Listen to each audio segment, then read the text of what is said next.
Welcome to Northwestern University, and we will be interviewing the Executive Vice President of Northwestern University, Professor Liza S. Nicolas.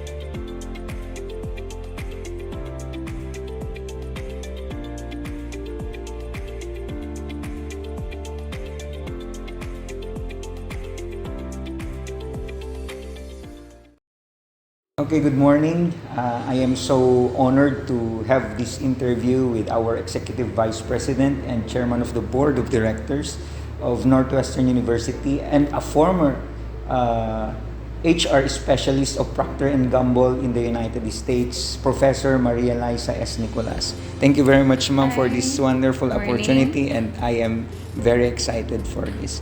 Ma'am, my first question is, since you are a good leader, and I admire you personally for being one of my mentor and a leader, how do you describe a good leader, ma'am, and how do you see yourself as a leader? You know, that's one of the hardest things to do, is to describe what a good leader is. I think I can go all day mentioning qualities, but in this day and age, I would think with life being so dynamic and changes being so rampant, I think a good leader needs to have empathy, first and foremost, but should have a certain kind of flexibility, adaptability, and good communication skills with their people. Without these three things, I think no organization can survive the transformation and the transitions that we are currently going through. The pandemic has thrown all organizations to a loop. How we did things before are all changing. So in this day and age, I'm thinking that qualities of a good leader is flexibility, adaptability, the ability to communicate to his people clearly with a level of transparency. Because more than anything, to bring the organization forward, you need to be united. No employee will follow a leader without knowing where they're headed. And I think in essence, when I say where they're headed, is where we're going as an institution. What's the vision of the organization?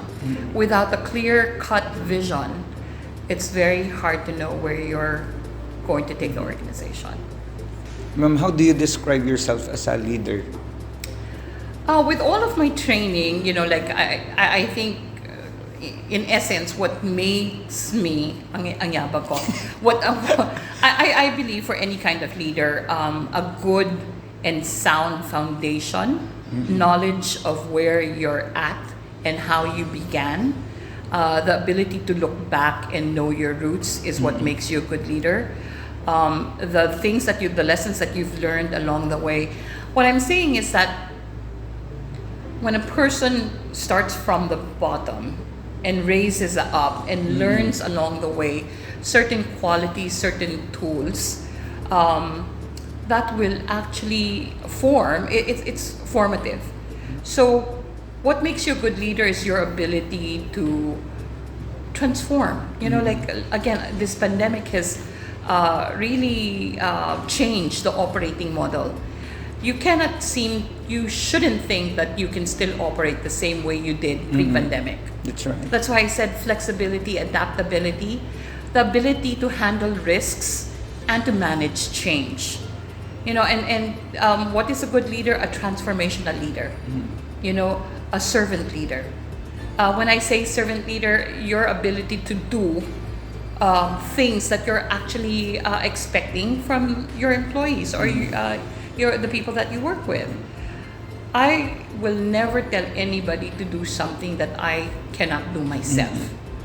So if I say to somebody, could you write this executive summary? It's something that I'm capable of doing. It's something that I would actually like to train them to do eventually. So when I say servant leadership, it's showing the way, being able to serve my constituents, and not being afraid to do any kind of work for that matter. And transformational leader would be in any kind of new things coming our way. What the pandemic showed was really transformational leadership is what is needed, because we needed somebody who would be creative, innovative, being able to bring new things to the plate, because you're not going to operate in the same way that you've done before. So part of this is risk management, part of this is strategic planning and insight. So those qualities, being a visionary, those qualities are all essential in the leaders today. Ma'am, do you follow or do you have any leadership style, ma'am, or approach that you employ or principle that guides you to become a good leader as you are now? You might think of me weird, but when you talk about qualities or values, everything comes from the Bible, and that we talked about this prior to this interview. But the values or the principles that I follow are values and principles that my father taught me, and he was such a very spiritual man. And I say servant leadership is because to be able to lead, we need to be able to serve. Yeah, that's right. Yeah.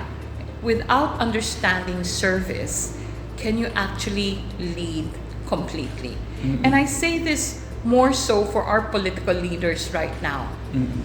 We have this entitlement, feeling of entitlement, or because I'm the sons and daughters of this and that, or because my family's in politics. That does not make you a good leader. Trust and confidence of people in you, your ability to serve, and your desire to serve is what will make you a good leader, because your perspective is clear that you want what you want. Once you realize that this is what's best for the organization, what's best for your people, in essence, you're giving any kind of personal interests. You're putting it aside and you're serving people. And that's what good leadership is about. Yes, ma'am. That's right. Ma'am, I look at Northwestern University now as one of the premier educational institutions in our country. But as a leader, ma'am, and as as this is the product of your leadership also, how can you see now the organizational culture and climate of Northwestern University? Northwestern has been in operation for 90 years, so it has undergone a lot of challenges along the way. We are actually third generation leaders, owners, and administrators of this organization. My dad and my uncles before us, the second generation, were all from military. So to a certain degree, from a autocratic or bureaucratic type of leadership, going to the third generation, I think with our generation, we saw that empowerment was essential, allowing people to decide and to put people in strategic positions with aligned to their specialty was essential. We saw a flattened organization. When I arrived here from the United States, we had about over 500 employees. One of the things that I felt was essential in terms of the organizational changes when I arrived was really coming up with a corporate culture. When I said corporate culture, in essence, what was the way of life within the organization? From a mom and pop organization, wherein, like, there were a lot of things that were being done that I felt were not processes. We needed to professionalize the ranks. That's why from a mom and pop to a more professionalized organization, it was essential. And working with Procter & Gamble allowed me to do so. So we developed CHAMPS. It's an acronym for our core values in the organization, which is commitment to excellence, honesty, integrity, active involvement, management of resources, professionalism, and selfless service. So from 16 values which they were talking about, we wanted to take a look at a couple of various values that we stood for and make and embrace that as our corporate culture, reinforce the ranks among the employees, to the students, to the community, that this is what we stood for and that this is what we want to be known for. So part of that was really empowering also the employees to think on their own, to come up with ideas, and not having all ideas come from the administration. And to a certain degree, the audits and accreditation along the way with ISO and PACOCOA helped the organization a lot. So we voluntarily put ourselves through all of this. In essence, it really helped professionalize the ranks. So I'd like to think that we empowered the employees to want to do more and think more and share more in terms of innovation and creativity. And as an employee, ma'am, of Northwestern University, I enjoy the work or the organizational climate of your Northwestern University, because the organizational climate is the experience of the employee, the people in that organization, with the exercise of the organizational culture. And that is something that Northwestern University is excellent for.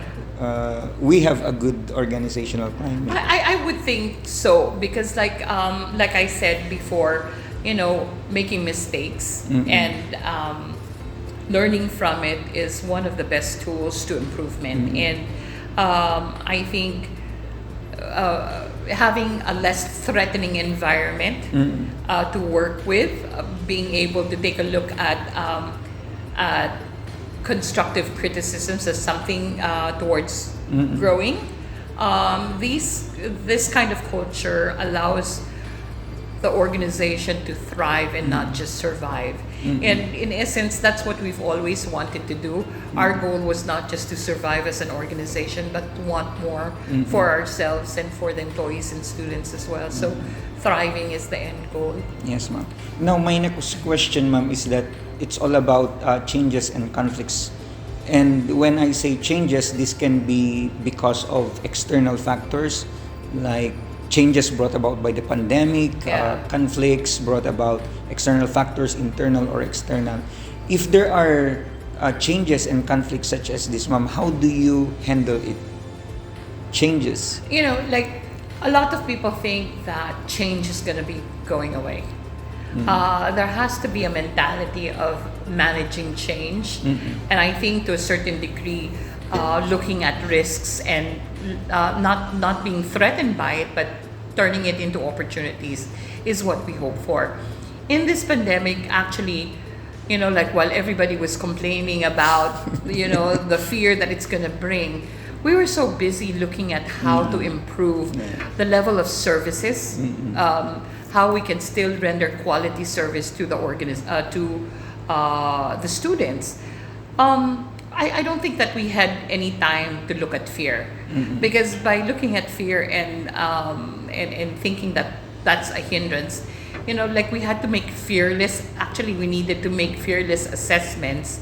Though painful as it may seem, we needed to have a clear-cut vision of where we were going to take the organization after this. And I think this is what set us aside from all other organizations. This was our competitive advantage. We were able to turn our weaknesses into strengths by really making those fearless assessments. It was some we like in this time of pandemic, we were so scared of spending, we were so scared of going out of our homes, but we had to do a number of things, and we had to address these concerns, and I think it put us a level up. It leveled us up and actually showed us that there are ways, that there are ways that we can overcome. But it's not in denying. When I was talking to a number of colleagues from other university, oh, this is gonna pass. But my question was to them, what if it doesn't?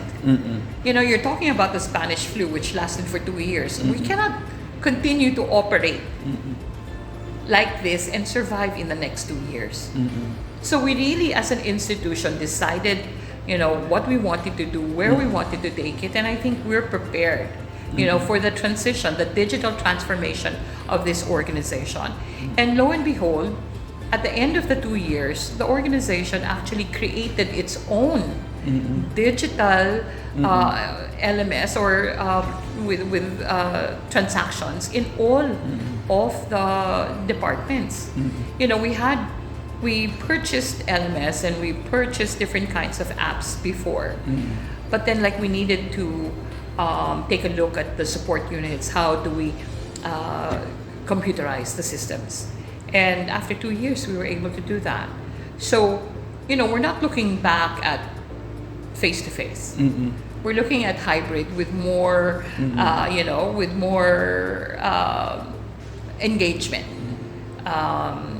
scenarios for the students. So, again, everything is a work in progress, but we cannot allow change to manage us. We need to manage change. That's correct. We need to be able to take a look at the risks, the internal, external factors, and figure out its impact on the organization and how to address it, rather than put our heads on the ground and think that it's going to disappear, rather than wait for doleouts from government, rather than wait for the regulating bodies to tell us what to do. Who better knows the operations of the organizations than us ourselves? So That's true. I think by doing that, we were able to thrive and not just survive. Yes, ma'am. And by my personal perspective, I really saw that during the pandemic, it's also the time that instead of like other organizations, some were closed during the pandemic, others are gone already after we came out from the pandemic. But Northwestern University even transformed in the midst of pandemic, and that's very nice to see. You don't have to go far. Your department alone, under your leadership, for simulations, simulators for students not to be able to come on the premises because of social distancing and all of that. So the way you transform the simulation class, for it to be on the cloud and for them to be able to operate from their homes, that alone is something that is something to applaud, something to be happy about, because it did not stop you. And I think like your leadership in COME, which is kind of very difficult, was in its sense a transformational type of leadership. Wow. With the new things that you've introduced to that department, I think there's much to be happy about.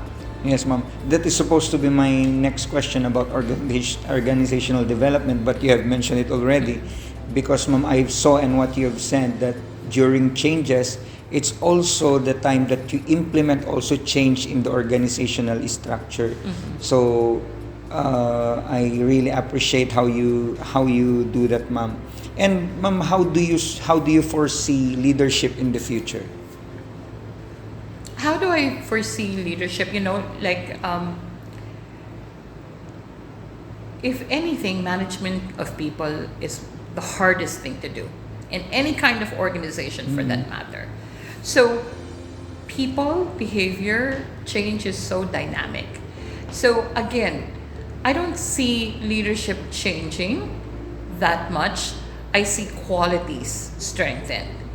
And again, in this time of change, adaptability, the skill of the leader to take a look at the organization, take a look at all of the challenges thrown, and being able to adapt to the environment.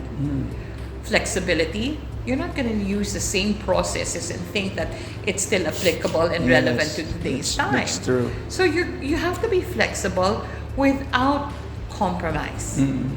Like it's one thing, like my greatest fear during the pandemic when everybody was saying leniency, I said, you don't have to call it a leniency program. You can be lenient. That's a trait.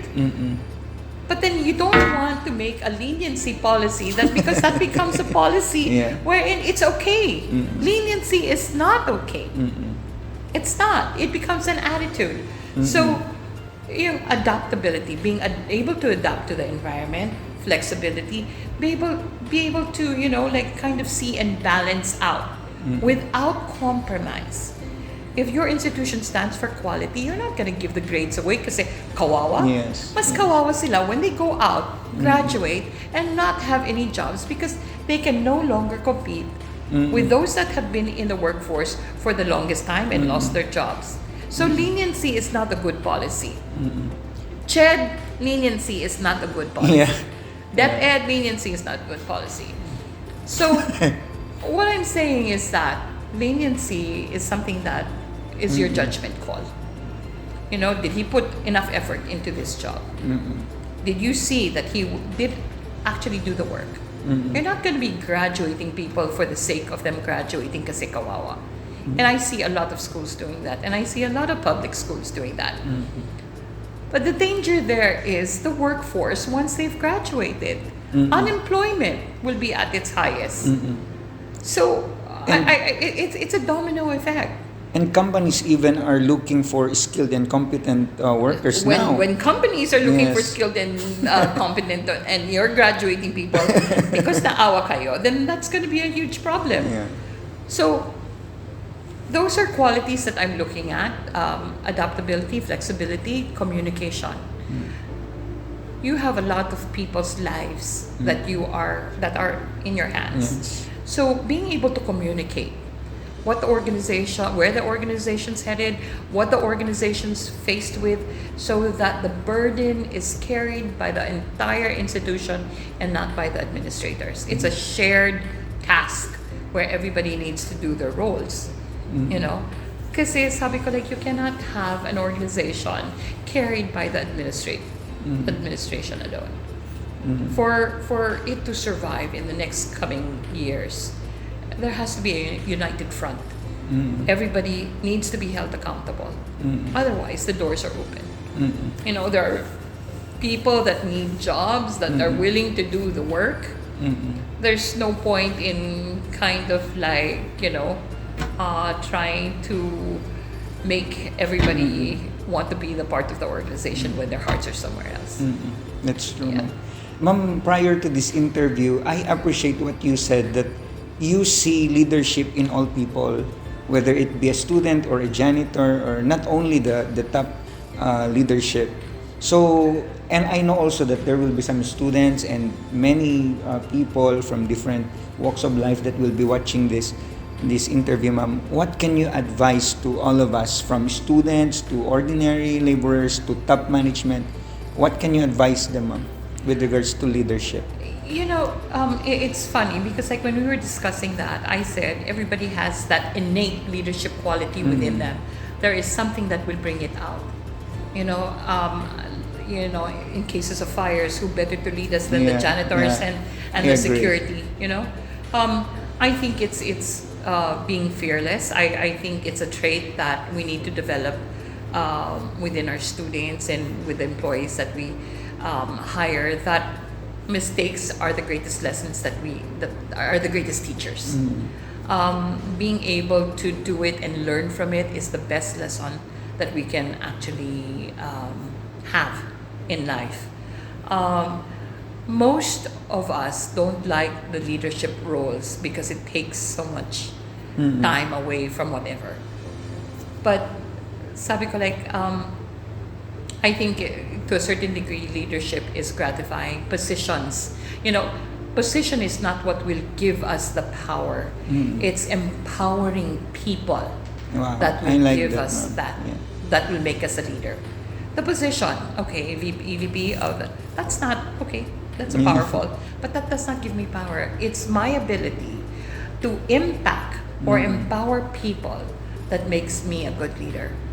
So it's really figuring out for yourself what is your greatest impact, what is your purpose. Like I keep on telling, because of the pandemic, I have conversations with anybody who comes to my office, and I say, "What's your purpose in life?" And oftentimes, it kind of catches them off guard.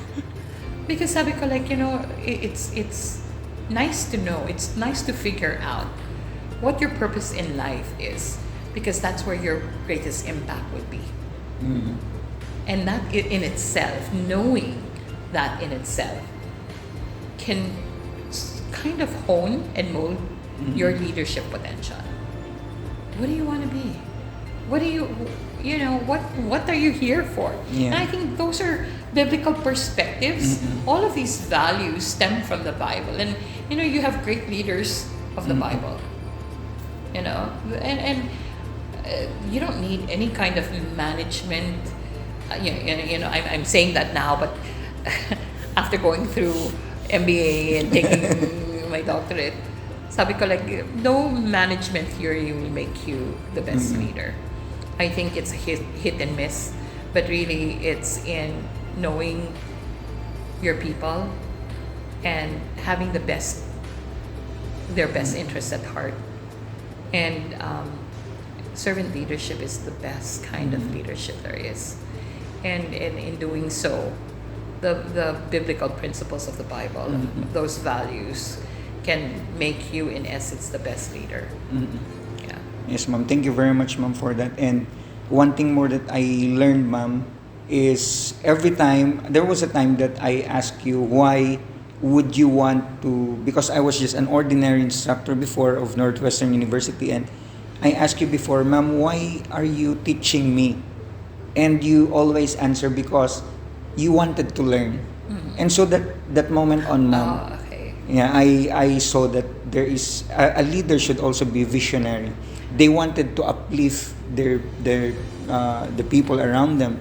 They do not monopolize the power, or they do not want the power. They want to build up the people, and that's what I saw also in you, ma'am. And I thank you for that. Thank you. It goes back to what I said. The power is not in the position. The power is in impacting the people that you lead, and that's what makes you the leader that Yes. you're looking for. But more so, the question that I asked, why are you teaching me? It's because you're asking the question, and I think that's how you pinpoint potential. It is the people that would actually ask the questions. And I'm not just saying intelligent questions. I'm talking about the inquisitive mind. A person who shows that is actually the trainable person. Is a trainable person. Before this interview, I was talking about strategic presence. Oftentimes the leaders in an organization would have strong strategic presence. But sabi ko, that could be a strength and that could be the weakness of the organization. When I say strategic presence, is that there is one individual who is talented, let's say, in research. And then people will go to him to have all of the researches done. And because he's doing the work so good, nobody's going to want to do it better. Or nobody's going to want to do it itself. So it could be good in a sense if the organization is all about coaching and training, succession planning. But if that person does not train the next in line or people around, or does not mentor anybody around him, that strategic presence becomes the underbelly. It becomes the weakness of the organization, because nobody even attempted to ask for mentoring and coaching. And most organizations are hurt by that. And you will only see the impact when that person is gone, when there is no person trained, or when there's no person ready to fill his shoes. So the hiring might be from outside, but why hire from outside when the people inside are the best people to bring them in? But coaching, mentoring is something that is essential in any kind of organization.